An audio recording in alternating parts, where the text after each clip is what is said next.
रूह भी कांप जाती है वो अल्फाज सुन के। मैं रात भर सो नहीं पाया, दिमाग की नस फटने को तैयार थी है मेरी। पूरे देश की आत्मा को शर्मसार करने का काम किया है। यह पहली बार हुआ है कि एक चुने हुए सांसद के खिलाफ इतनी अमर्यादित भाषा, इस तरीके की धमकी। मैं पूछना चाहता हूं, क्या आरएसएस की शाखाओं में, क्या प्रधानमंत्री नरेंद्र मोदी जी के नए भारत की प्रयोगशाला में कैडर को यही पढ़ाया जाता है? जिस तरीके का कल दुनिया की लोकतंत्र की, we are mother of democracy according to honourable prime minister and we are proud of it, उस मदर ऑफ डेमोक्रेसी के टेंपल में एक चुने हुए सांसद के खिलाफ जिस तरीके के अल्फाज, मुल्ला, कटवा, आतंकवादी, उपद्रवी, ये क्या है? इस देश में हो क्या रहा है? ये हो क्या रहा है? रूह भी कांप जाती है वो अल्फाज सुन के। मैं रात भर सो नहीं पाया, दिमाग की नस फटने को तैयार थी है मेरी। मैं इंतजार कर रहा हूं कि मैं करूं तो करूं क्या, जब मेरे जैसे चुने हुए व्यक्ति की स्थिति आज इस देश में यह है, तो एक आम आदमी की स्थिति क्या होगी? मुझे उम्मीद है कि मेरे साथ न्याय होगा।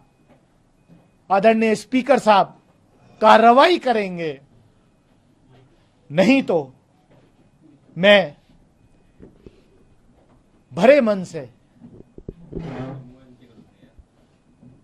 इस सदन को भी छोड़ने पर विचार कर रहा हूं, क्योंकि यह एक सभ्य समाज में बर्दाश्त नहीं किया जा सकता।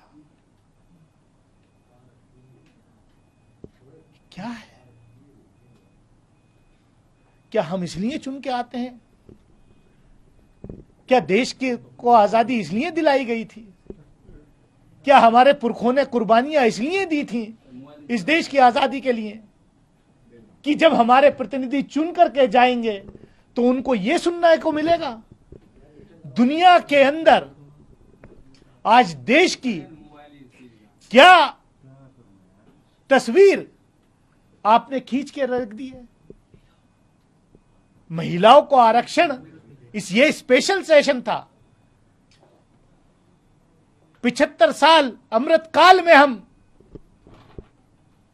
गए हैं, पार्लियामेंट की नई बिल्डिंग में हम गए हैं, महिलाओं के आरक्षण के लिए यह संसद का सत्र विशेष रूप से बुलाया गया। वो आरक्षण कब मिलेगा? 2029 में लागू होगा, 2034 में होगा या 2047 में होगा? अभी उस पर सवालिया निशान है, मैं उसमें नहीं जाना चाहता। लेकिन मुझे तो ऐसा लग रहा है अब कि क्या ये स्पेशल सेशन इस देश के चुने हुए एक सांसद को उसकी कम्युनिटी से लिंक करके उस पर इस तरीके का अटैक करना, सोच भी नहीं सकता, मैं सोच भी नहीं सकता। इन्होंने केवल मुझे या मेरे फॉलोवर्स को ही नहीं, पूरे देश को शर्मसार किया है। पूरे देश की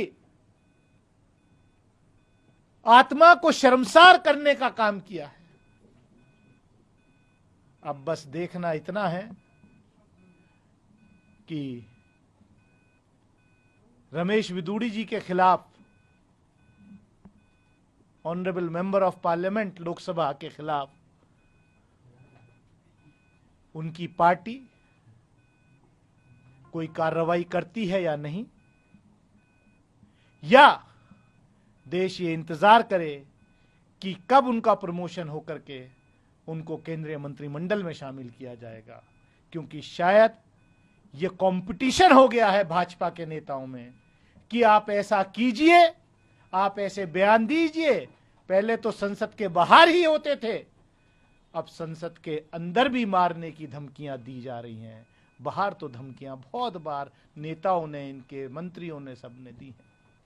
लेकिन ये सोचना पड़ेगा कि हम इस देश को अमृत काल में किस तरफ ले जा रहे हैं।